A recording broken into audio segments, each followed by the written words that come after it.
ಐತಿ, ಮರಳಿಸುವಿಕೆನೂ ಐತಲ್ಲಿ. ನಮ್ಮದು ಹಂಗಲ್ಲ, ನಮ್ಮದು ಮನುಷ್ಯಂದು ಇವನಿಗೆ ಕೊಟ್ಟ ಗೊತ್ತಿಲ್ಲ. ಒಟ್ಟು ಎಲ್ಲಿ ಹೋದ್ರು ಬೇಡದ್ ಬಿಟ್ರೆ ಬೇರೆ ಗೊತ್ತಿಲ್ಲ ಇವನಿಗೆ. ಮನುಷ್ಯ human heart has become begging bowl. ಮನುಷ್ಯನ ಹೃದಯ ಅನ್ನೋದು ಯಾವುದು ದೇವನ ಕೊಟ್ಟ ಮನುಷ್ಯನ ಹೃದಯ ಅಕ್ಷಯ ಪಾತ್ರೆಯಾಗಬೇಕಾಗಿತ್ತೋ ಅದು ಭಿಕ್ಷಾ ಪಾತ್ರೆ ಆಗೈತಿ. ಎಲ್ಲಿ ಹೋಗ್ತಾನ ಅಲ್ಲಿ ಕೈ ಒಡ್ಡಿದ್ದೆ ಅವನು. ಇಂಥ ಸ್ಥಳ ಇಲ್ಲಂತ ಹೇಳ್ರಿ ನೀವು. ಎಲ್ಲಿ ಆಫೀಸ್ನಾಗ ಹೋದ್ನ, ಓದಿ ಶಾಣೆ ಆಗ್ಯಾನ, MA ಮಾಡಿಸ್ಯಾರ, PhD ಮಾಡಿಸ್ಯಾರ, ದೊಡ್ಡ ಆಫೀಸರ್ ಆಗ್ಯಾನ.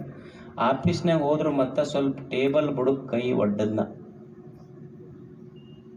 ಕೈ ಒಡ್ಡದ್ನ ಇಲ್ಲ, ಟೇಬಲ್ ಬುಡಕ್ ಒಂದ್ ಸ್ವಲ್ಪ ಕೈ ಚಾಚಾತಾನ ಅವನು. ಅವ ಬಡವದಾನ, ರೈತದಾನ, ಇವನ್ ಕಡಿಂದ ನಾ ತಗೋಬೇಕೋ ಬ್ಯಾಡ ಅನ್ನೋ ಪ್ರಜ್ಞೆ ಬರೋದಿಲ್ಲ. ಆದ್ರೆ ಟೇಬಲ್ ಬುಡಕ್ ಮಾತ್ರ ಕೈ ಒಡ್ಡೋದು ಬಿಡೋದಿಲ್ಲ. DVG ಚಲೋ ಮಾತು ಬರೀತಾನ ನೋಡೋ. ಹಿಂಗ ಸುಮ್ಮನೆ ಅವ ಬಡವ, ರೈತ ಇಂಥವ್ರನ್ನೆಲ್ಲ ರಕ್ತ ಹೀರಿ ಆಫೀಸ್ನಾಗಿನ್ ತಗೊಂಡು ಹೋಗ್ತೀಯಲ್ಲ, ಒಂದು ಸಲ ವಿಚಾರ ಮಾಡು.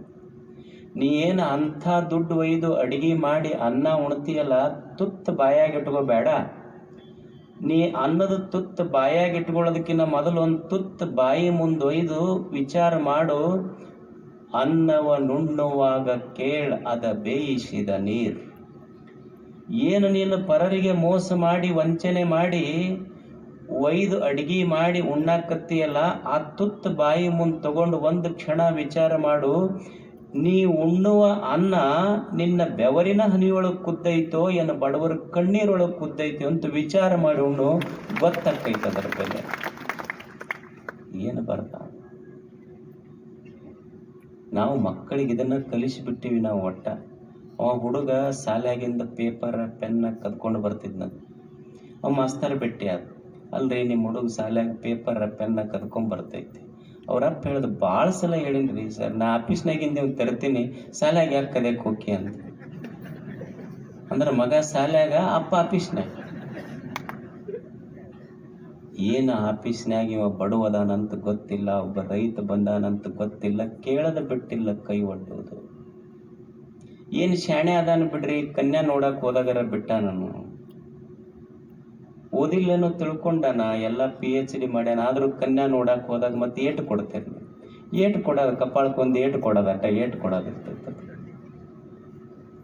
ಅಲ್ಲ ಪಾಪ ಹೆಣ್ಮಗಳು ತಂದೆ ತಾಯಿಗೆಲ್ಲ ಬಿಟ್ಟು ನೀನ ನನಗ್ ಗತಿ ಅಂತ ನಿಮ್ಮ ಮನೆ ದೀಪ ಆಗಿ ಬರಾಕತ್ತಾಳ, ಏಟು ಕೊಡ್ತೀನಿ ಅಂತ ಕೇಳಿದ್ರೆ ಏನು ಮಾಡ್ಬೇಕಾಕಿ? ಮತ್ತೆ ಎಷ್ಟು ಕೊಟ್ಟಾನರ, ಎಷ್ಟು ಮಾವನೇನು ಕೊಟ್ಟಿದ್ದಾರೆ, ಎಷ್ಟು ಮನುಷ್ಯ ಗೊತ್ತಿರ್ಬೇಕಲ್ಲ. ಏನು ಗೊತ್ತಿರ್ಬೇಕು ಅಂದ್ರೆ ಎಷ್ಟು ಮಾವು ಕೊಟ್ಟಾನ ನಮಗೆ ಹೇಳಿ. ಒಂದು ಸತ್ಯ ನೆನಪಿಡ್ಬೇಕು, ನಮ್ಮ ಹುಡುಗರು ಏನು ಹೋಗಿ ಹೆಣ್ಮಕ್ಳ ಮುಂದೆ ಕೈ ಒಟ್ಟಿ ಕೇಳ್ತೀವಲ್ಲ, ಸತ್ಯ ಗೊತ್ತಿರಬೇಕು. ಮಾವು ಕೊಟ್ಟಿದ್ದು ಬರೀ ಮನಿ ತನಕ, ಮಾವು ಕೊಟ್ಟಿದ್ದು ಬರೀ ಮನಿ ತನಕ, ಮಹಾದೇವ್ ಕೊಟ್ಟಿದ್ದು ಮಾತ್ರ ಕೊನೆ ತನಕ ಉಳಿತೈತೆ ಅನ್ನೋದು ಗೊತ್ತಿರಲ್ಲ. ಏನೊಬ್ಬ ಭಾಷಣ ಮಾಡ್ತಿದ್ನ, ನಾವು ಒಟ್ಟ ವರದಕ್ಷಿಣೆ ತಗೊಂಡಿಲ್ರಿ, ವರದಕ್ಷಿಣೆ ತಗೊಂಡಿಲ್ಲ ಅಂತ ಮುದಿಕ್ ಕುಂತಿಂತ ಮುಂದೆ, ಏಯ್ ಮೈಕ್ ಇಳಿಸ್ ಕೆಳಗ್, ನಿನ್ನ ಮಸಡಿ ಕನ್ಯಾ ಕೊಟ್ಟಿದ್ದ ದೊಡ್ಡದು, ಮತ್ತೆ ಇಲ್ಲಿ ವರದಕ್ಷಿಣೆ ಕೊಡ. ನಿನ್ಗೆ ಏನು ಹೆಣ್ಮಕ್ಳ ಮುಂದೆ ಹೋಗಿ ಕೈ ಒಡ್ಡದ್ವಿ ಆತ್ ಬಿಡ್ರಿ, ಇಲ್ಲಿಗೆ ಮುಗಿತನ್ನೋದೈತೆ. ದೇವ್ರ ಗುಡಿಗೆ ಹೋಗಿವಿ, ದೇವ್ರ ಗುಡಿಗೆ ಹೋಗಿ ಒಂದ್ ದಿವಸರ ನಾವೇನಪ್ಪ ದೇವ್ರ ಗುಡಿಗೆ ನೀವೊಂದು ಜೀವನ ಕೊಟ್ಟಿಯಪ್ಪ ಧನ್ಯವಾದ ಅಂತ ಹೇಳಕ್ ಹೋಗಿವೆ, ಏನ್ ಇನ್ನ ಸ್ವಲ್ಪ ಬೇಕಂತ ಹೇಳಿ. ದೇವರ ಗುಡಿಗೆ ಹೋಗಿದ್ದು ಸಹಿತ ಬೇಡಾಕ ಹೋಗಿವಿಲ್ಲ ನಾವು.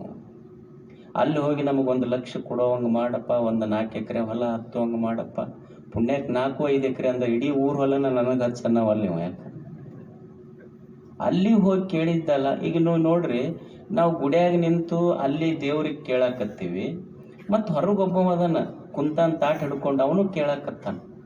ವ್ಯತ್ಯಾಸ ಅವರು ಭಿಕ್ಷುಕರ, ಒಳಗ್ ಕುಂತವನು ಭಿಕ್ಷುಕ.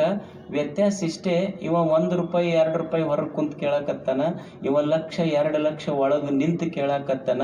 ವ್ಯತ್ಯಾಸ ಇಷ್ಟೇ, ಹೊರಗೆ ಕುಂತವ್ರು ಲೋಕಲ್ ಬೆಗ್ಗರ್ಸು, ಒಳಗಿದ್ದವ್ರು ಇಂಟರ್ನ್ಯಾಷನಲ್ ಬೆಗ್ಗರ್ಸ್ ಅಷ್ಟೇ.